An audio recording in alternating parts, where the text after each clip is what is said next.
GM, good morning. Welcome to the Milk Road Show, the daily crypto show where our news lands faster than the panic of realizing you hit reply all.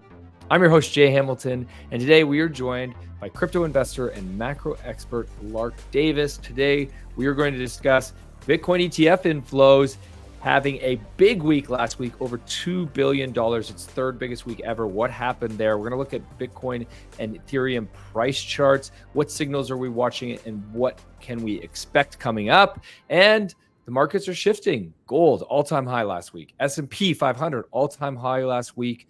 When is crypto going to catch up? What's going on? And we're going to touch a little bit at the end on macro. Before we jump in, we are so close to 10,000 subscribers, and I want to thank you all for helping us get there. If you're not subscribed to our channel, please subscribe today. If you do, you could win a bunch of free stuff. I'm talking Milk Road Pro subscription worth over $250, and a bunch of other stuff as well. So don't wait, subscribe now. And finally, before we jump in, we need to take a moment to hit a shout out to our friends over at Uphold. Meet Uphold, a trading platform that's changing the way you think about money. Imagine this, earning up to 4.9% APY on your US dollars. No catches, no lockup periods, and no fees. And yes, it's FDIC insured up to $2.5 million. But it doesn't stop there. Uphold is a global platform with over 10 million users in more than 150 countries. They offer access to over 300 digital assets, which you can trade, store, and exchange with confidence, knowing Uphold operates with a 100% reserve and a transparent model. So how does it work? Create your account, fund it with a few taps, and you're ready to go. Want to learn more? Click the link in the description and join Uphold today. Lark, welcome back to the Milk Road Show. Thanks for having me back. Always a pleasure to have you, Lark. Let's start off with Bitcoin. Spot ETF inflows last week. Let me pull up this chart. We're over 21 billion now in total inflows into the spot ETF. That's net inflows. But last week, we did over 2 billion in inflows. One of the biggest weeks we've ever seen. What's happening here? What's going on? Wall Street's going risk on, baby. That's quite simple.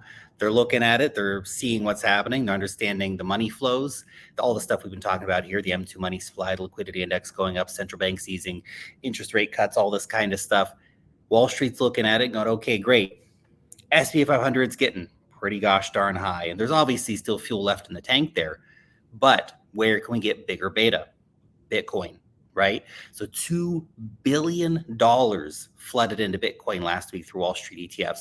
This is such a mind-boggling number because you have to understand that's a little over 30,000, around 30,000 Bitcoin, depending on the exact price they accumulated on the day.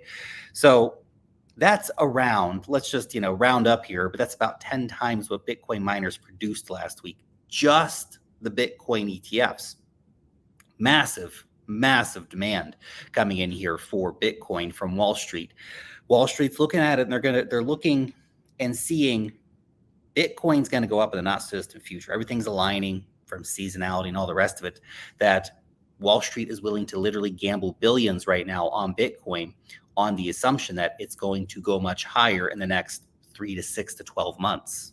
We also saw a nice inflow on the Ethereum side last week, which, we have not seen many net positive weeks for the Ethereum ETF. Let me pull it up here. Last week, total on the week, approximately just under 80 million, which I know is not a massive number compared to Bitcoin's 2 billion, but good to see steady growth from Ethereum. What does this say to you on the Ethereum ETF side? I'm blown away.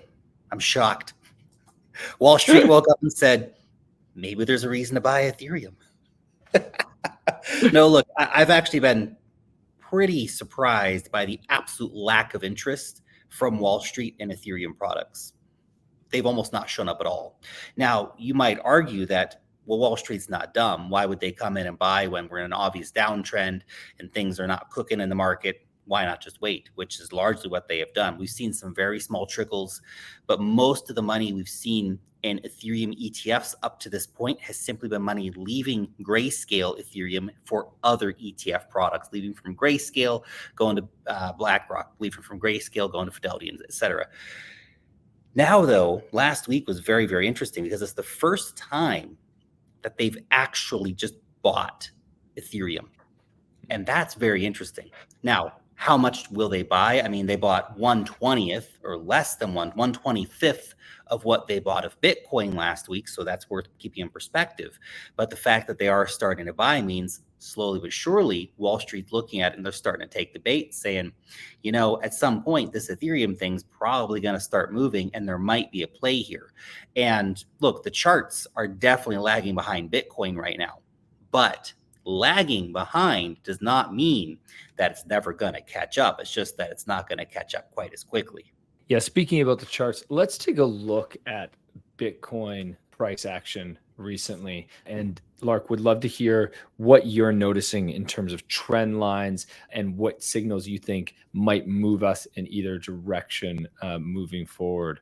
So this is the weekly chart, and I love looking at the weekly. It really helps to dial down a bit of the noise of the daily. Oh, I love talking about that. I love talking about the daily charts, man. It's like talking about the weather. Gosh, it's hot today. Gosh, it's windy today. But none of that really matters so much depending on the season, you know, where you're approximately going to be. That's why I like the weekly. The weekly helps dial down a bit of that noise and focus in a bit more on the big picture, what's actually going on. There's two very, very critical things. The one top of the chart here, we have this beautiful line that we've basically been in a downtrend for Bitcoin since March. Okay. And we've put in lower peak after lower peak after lower peak after lower peak. And finally, with last week's candle close, we saw for the first time in a very long time a move higher. Now, we've been putting in higher highs and higher lows since the August low. That's an important thing to point out. But this green candle last week, that puts us above the trend line. Now, it doesn't mean we can't see a candle wick back down into the 65 or 62K range to retest some of those lower levels of liquidity. That would be normal and fine. And that would still be a higher low. Okay, so that's important to keep in mind here. But the fact we've done this first candle up and above here is a very, very positive thing and signifies, in my mind, the start of a major new trend up.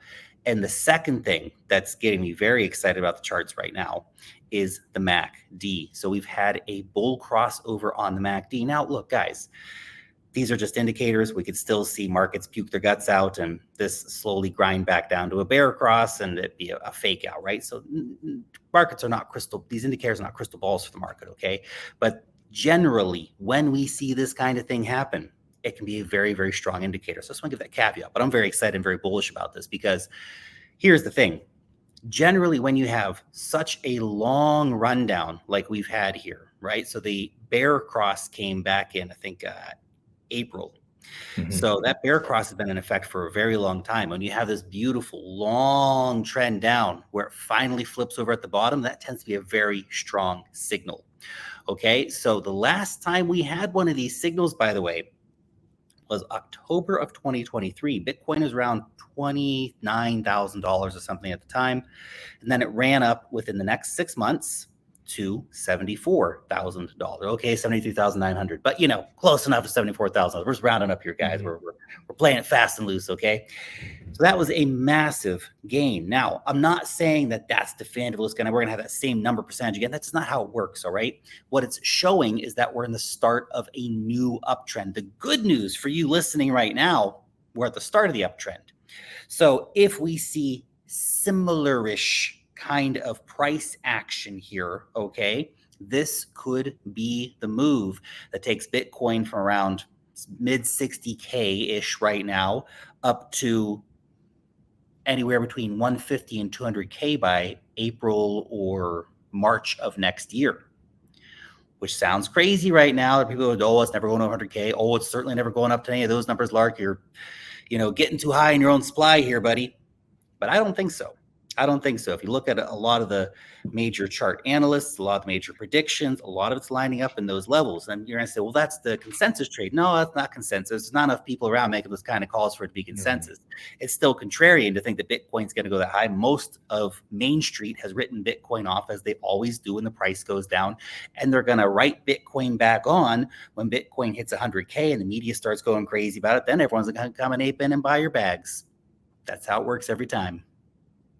there's the crystal ball that we needed, Lark. Let's just make all of that come true.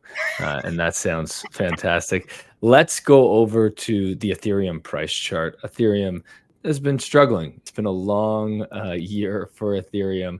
When we pull up the Ethereum price chart, what are you looking at? What are you seeing here? Ethereum has been a beaten dead horse this season. Gosh darn, my gold's outperformed Ethereum this year. I just like to point that out. My gold bags going good. My Ethereum bags, oh, the pain. And even some of my best airdrops have been mediocre from Ethereum. So, it's been a rough year to be an ETH holder, guys. My number 2 bag, by the way. But look, here's the deal. It's not going to remain that way forever. ETH is the number 2 asset in crypto just because it's a bit of a hated asset right now. Everybody wants to go, oh, well, we're going to go and buy whatever the hot new flavor of the week is. We all love the hot new flavors of the week, guys. We love playing that game. But here's the deal. ETH is still the second most important asset in the entire cryptocurrency space. It's still 20% of the entire market cap of the cryptocurrency market. And look at this chart. It's a thing of beauty. We are putting in an uptrend. Okay. Again, ever since the August lows, we are putting in an uptrend with higher highs, higher lows, all that kind of stuff starting to come in here, right? Very important. We are very close to a $2,800 level. Now, $2,800 level, as you can see here on the chart, has been tested multiple times previously as an area of price support. It happened in April, it happened in May, happened again in July. Okay, very, very important level here for Ethereum. It was retested in August as resistance, which failed and then saw a price decline coming afterwards. Now, once again, we're getting close to knocking on that door. When ETH breaks over $2,800 with a nice weekly candle close above $2,800, I think that sets open the runway for a move much higher for ETH, potentially to retest previous highs and maybe even break out to new highs. You have to keep in mind how far behind Bitcoin Ethereum is right now. Last time Bitcoin was this price, ETH was like $4,000. Okay, so we're way behind Bitcoin right now. And you didn't have a MACD on that chart, but the MACD for the weekly on Ethereum, it's getting close to crossing over. Now, Bitcoin has just crossed over for the MACD bull cross. Ethereum probably needs 2 or 3 more weeks of relatively okay price action to cross over into the bull cross. So you can see Bitcoin's leading the pack, as it so often does during a bull market. And Bitcoin will lead the pack the whole way up. Ethereum will lag a bit behind it. Most altcoins will lag behind that. Dogecoin lagging a few weeks behind, et cetera, et cetera. And eventually, it'll all go crazy. But Bitcoin's going to lead the way. Bitcoin's the North Star in the bull market. And it tends to be where liquidity enters and then liquidity flows down from. Let's take a look at, there's a couple other, love to hear the 2,800 number, and everybody keep that number in your head. It'll be interesting to see if we can pass 2,800 soon for ETH. And then, as you said, it could be open floodgates from there, which would be great news. A couple other things, data points that you pointed out to us that I wanted to share with our audience were around whale wallets and Bitcoin miner reserves, because those are important numbers to pay attention to as well, because they certainly tell us a lot. If we look at what's going on with whale wallets, maybe first you can explain what is considered a Bitcoin whale, and then we can take a look at what's going on with the wallets. Yeah, so these are wallets with over 1,000 Bitcoin in them. So usually think about mega whales, 10,000 Bitcoin or more. Those are much rarer these days. Most of the mega whales of past days have moved their wallets around a bit for safety, but 1,000 Bitcoin or more is a serious amount of coins. So anyway, we've seen gargantuan accumulation happening. And what's interesting is where this accumulation actually started happening, because it really took off when the price started crashing big time. Okay. So whales started loading up to unbelievable degrees. And it's very interesting to see this on-chain accumulation happening. And this is very similar, by the way, to the on-chain accumulation that happened back during the Mexican beer crisis of 2020, and right before the price ran up massively during that period as well. So very, very interesting to see whales showing up big time. It's amazing. They'll basically hibernate for years on end, and then just all of a sudden they just show up and just gobble up everything. It's absolutely nuts. So huge whale supply being accumulated here, which is very interesting. And then the miner supply, I think that's a very critical component here as well, because the miner wallets have been massively depleted. Reserves currently sitting at massive lows. Now, this is the perfect post-halving scenario. You see, here's the deal. Back in April, we had the Bitcoin halving. Very important event. The daily emissions of Bitcoin were cut from 900 down to 450.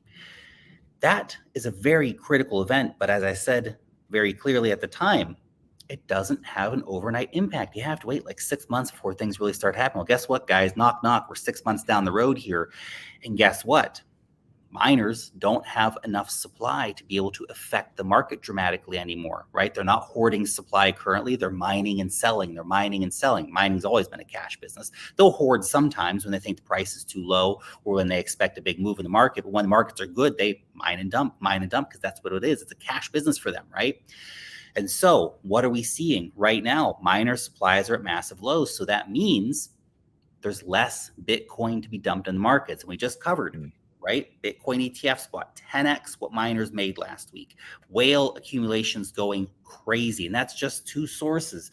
We literally have all these other things going on out here, from private buyers and family offices and countries accumulating and all the rest of the stuff. All the private buyers, they're just quietly doing it. Retail buyers buying all this kind of stuff. So it's very interesting to see. And here's the thing. What happens to the price of an asset when it continually becomes more scarce and yet demand keeps increasing? The price goes up. That's what happens. So that's where we are right now. Pretty good spot to be in. It's amazing to see all of these.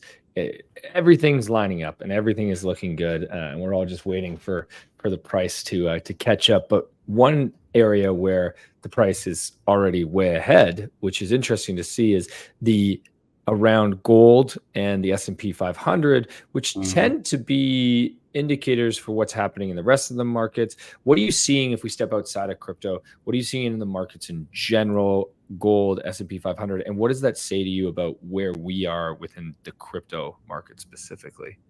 It's very interesting because gold and Bitcoin tend to have so many similarities in their desirability as an asset class, right?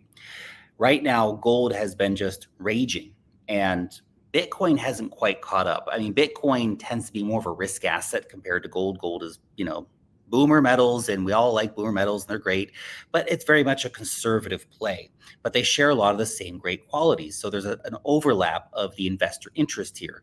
But gold has definitely been being pushed heavily, especially by central bank accumulation globally, fear of the future of the dollar, the rise of the BRICS group, all this kind of stuff is playing into a massive gold rise. Chinese investors scrambling for gold, people around the world scrambling for gold. And it's funny how the price rises and everyone wants to get more gold. It's always the same for every asset class. Oh, it's cheap. I don't want to buy that crap. Oh, it's new all-time highs. I guess I better go get some. Anyway, the important thing is that with gold and the S&P 500 both continuing to rage higher, it speaks good for the crypto asset class, which has been lagging behind but won't lag forever. It's like a ball is being kept underwater. It just can't stay down forever. Eventually, the risk attitude flows over from those safer asset classes as people feel richer, more ready to take risks, and they flood into Bitcoin. And then from Bitcoin, it floods down to Ethereum and then into Dogecoin. And before you know it, they're buying, I have no idea what kind of crazy stuff on chain, man. You guys buy the craziest stuff I've ever seen in my life. I have no idea. It's nuts. Okay, so great to see that other asset classes are leading and that flow should start to happen soon. That's not the only positive momentum that we have in the space right now, though. We also have a lot of positive momentum coming from the macro side, particularly from China. We've talked about their stimulus package, which they announced about a month ago now, and they're just injecting. But they also had some great economic data come out last week. They also just decided to cut rates again, which we all expected.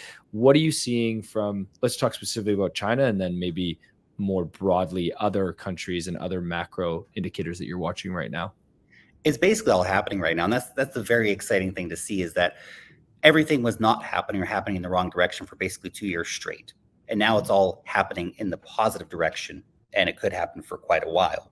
And we hope, you and I were joking a bit about this before we hit record, but we hope that it's going to be a nice 4-year cycle, right? And that we're not actually going to see the markets top in April or March or something like that, which I think they could, but that's a different story for a different day, perhaps. Let's hope for a nice 4-year cycle, top in November, December next year. That'd be great. Anyway, we're seeing a lot of very positive economic data coming out of China. They've been doing multiple stimulus packages of varying degrees of tens of billions to hundreds of billions of dollars, huge amounts of money coming in. And then we're starting to see this stuff come in, which is very, very positive for the Chinese economy, where we have unemployment rate falling down. So down from 5.3 to 5.1%. So it means all the stimulus packages are working. People are hiring again. Factories are seeing more demand, all that kind of stuff. China retail sales increasing as well. China industrial output increasing. So this is all very, very positive stuff because China is the second biggest economy in the world and they produce basically everything. So seeing that happen is very impactful. China cutting their interest rates as well. Again, second biggest economy in the world. This matters. And then, of course, we have so many other things going on in the macro scene. The ECB, European Central Bank, they just cut the interest rates by 25 basis points. The Fed, their next meeting is in about a month. So they're expected to cut the interest rates again. So globally, we're seeing central banks all over the place cutting interest rates. Money's getting easier to come by. That's what it means. It's cheaper to borrow money. It's cheaper to get it. It's cheaper to invest in your business. It's cheaper to hire new employees, to borrow money to do that.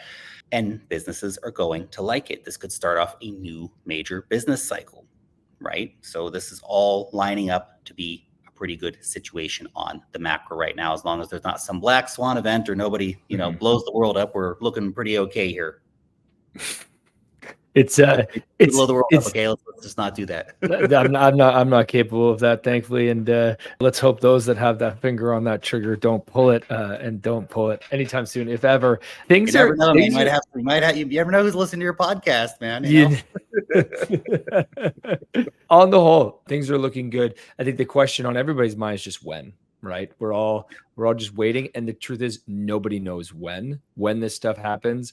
It's impossible to predict the exact when. That's why, though, you see all this accumulation happening, particularly on the whale side. You can see that a lot of people believe that the when is soon. A lot of people are setting themselves up. If it's next week, if it's next month, maybe there's a lot of people waiting for the election to happen. We had a great conversation with John Burnett from Gemini yesterday. If you didn't listen to that show, go back and listen to it, where we talked all about what's going on the institutional side. When are they coming? When are they going to have more capital flowing in? But everything is lining up that when is soon. I don't know when. I don't know when it's going to be, but it's going to be soon. So now is the time to allocate is running out. I think you would agree with that, Lark. Amen to that. Amen to that. Well, Lark, thank you so much for joining us again today. Everybody listening in, I want to know how you're feeling. Are you feeling good? Are you feeling like the when is soon? Or are you worried? Are you concerned? Let us know what your sentiment is right now in the comments. And if you're not subscribed to YouTube, please subscribe so you could win some free prizes and help us hit 10,000. Thanks so much, everybody. Have a wicked awesome day. As always, if you liked today's episode, please hit subscribe and make sure you follow us so you don't miss out on the next one. There's also a link in the description to our free 5-minute daily newsletter where we simplify crypto for you while making you laugh. And if you're willing to step up your crypto investing game, we're going to also leave a link for Milk Road Pro.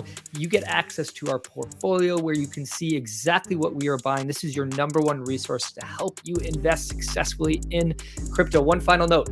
This show is for educational purposes only, and nothing we say is financial advice. Investing in crypto or any asset is risky, and you should never invest more than you can afford to lose. Thanks so much for listening in, my friends. Have a wicked awesome day.